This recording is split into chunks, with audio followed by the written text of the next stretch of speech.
Haleluya. Shalom Alehi. Berjumpa lagi dengan saya pada perenungan hari ini tanggal 22 Maret 2023. Saudaraku, sudahkah kita bersyukur kepada Allah di dalam doa kita, saudara? Dan sudahkah kita memberi senyuman dan sapaan kepada sesama kita? Mari kita awali perenungan pagi hari ini dengan tanda kemenangan kita. Dalam nama Bapa dan Putra dan Roh Kudus. Amin. Tetaplah bekerja menebur kasih. Bacaan liturgi hari ini diambil dari kitab Yesaya 49 ayat 8 sampai dengan 15 dan Yohanes 5 ayat 17 sampai dengan 30. Saudara-saudaraku yang terkasih di dalam kasih Kristus, sahabat saya saudara memiliki seorang gadis semata wayang. Dia mendapat kabar burung bahwa anak gadisnya ini sedang TTM dengan seorang pria. Maka sebagai seorang ayah, dia sibuk mencari identitas pria tersebut untuk mengenal lebih jauh bobot, bebet, bibit dari keluarga pria ini. Identitas di dalam kehidupan ini sangat dibutuhkan supaya kita dapat mengenal lebih mendalam seseorang dan memahami dia, saudara. Sering juga kita mengetahui identitas orang tersebut jelek dan negatif, maka tentunya banyak yang menjauhinya, saudara. Nah, Yesus sang junjungan kita sendiri, saudara, memperkenalkan diri akan identitasnya, saudara. Dia tidak menutupi sedikit pun siapa dirinya. Injil hari ini dengan tegas Yesus memberi kesaksian tentang dirinya. Dia menegaskan dirinya sebagai Allah. Ia bersaksi bahwa Bapakku, saya ulangi saudara di sini, Bapakku bekerja sampai sekarang, maka aku pun bekerja juga. Yohanes 5 ayat 17. Pasti ini membuat khalayak ramai saudara bingung dan merasa heran. Sebab itu orang-orang Yahudi lebih berusaha lagi untuk membunuhnya. Bukan saja karena ia meniadakan hari Sabat, saudara, tetapi juga karena ia mengatakan bahwa Allah adalah Bapanya sendiri. Dan dengan demikian menyamakan dirinya dengan Allah. Yohanes 5 ayat 18. Alasan lain, saudaraku yang terkasih, yang membuat orang Yahudi marah kepada Yesus adalah anggapan mereka bahwa Yesus mengklaim dirinya sebagai Tuhan atas hari Sabat. Karena anak manusia adalah Tuhan atas hari Sabat. Matius 12 ayat 8. Saudaraku, saya ingin memfokuskan tentang penyampaian Tuhan Yesus hari ini, yaitu Bapakku bekerja sampai sekarang, maka aku pun bekerja juga. Banyak dari orang yang percaya beranggapan, saudara, bahwa setelah 6 hari bekerja dalam penciptaan, Allah beristirahat di hari ke-7 dan berhenti tidak bekerja lagi. Karena semuanya sudah sempurna. Ini menurut sebagian orang, saudara. Tapi tidak.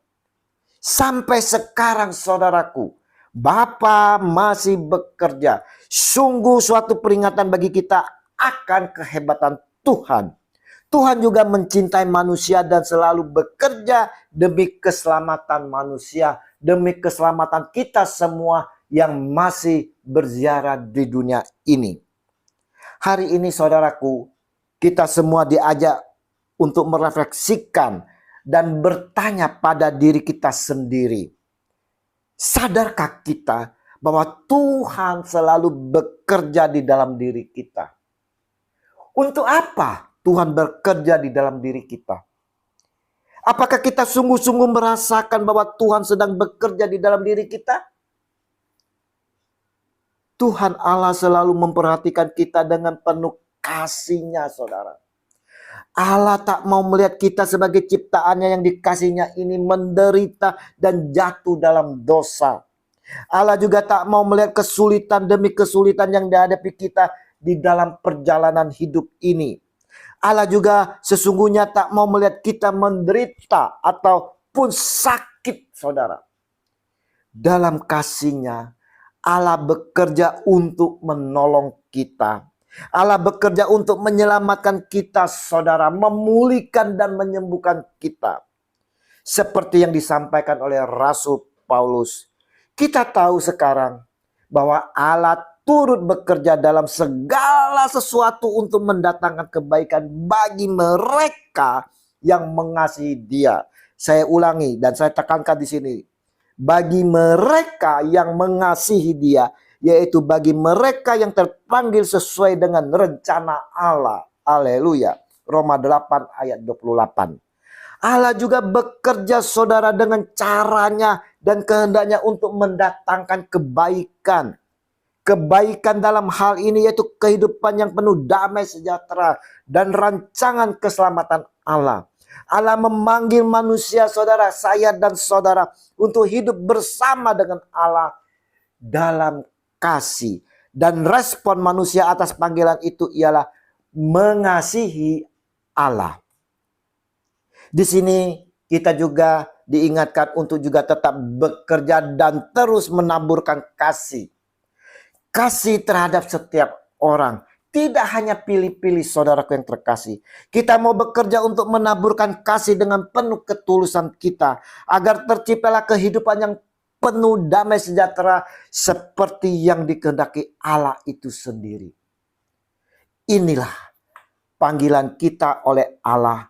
Bekerja untuk mengasihi Dia. Mengasihi Dia dengan tindakan nyata untuk juga dapat mengasihi sesama kita tanpa kecuali. Setiap hari saudara, setiap saat bertindak dalam bekerja untuk mendatangkan kebaikan dalam kebenaran, dalam setiap peristiwa dan proses kehidupan kita untuk tercapainya kehidupan damai dan sejahtera.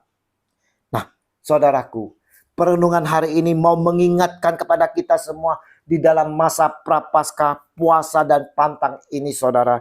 Untuk selalu meresponi setiap panggilan kita untuk bekerja menaburkan kasih yang mendatangkan kebaikan dalam kebenaran. Sehingga terciptanya damai sejahtera dalam setiap kehidupan seperti apa yang dikehendaki oleh Allah kita itu sendiri. Marilah saudara-saudaraku yang terkasih, kita mau selalu sampaikan syukur dan terima kasih kita kepada Tuhan karena Dia selalu bekerja di dalam diri kita setiap saat, setiap tarikan nafas kita. Tuhan Yesus, kasih-Mu tak berhenti. Engkau selalu bekerja di dalam diri kami. Beri kami semangat dan kekuatan agar kami pun dimampukan melakukan hal-hal yang baik setiap hari, setiap saat. Baik untuk diri kita sendiri maupun untuk sesama, kini dan sepanjang segala abad. Amin. Dalam nama Bapa dan Putra dan Roh Kudus. Amin. Shalom Aleichem.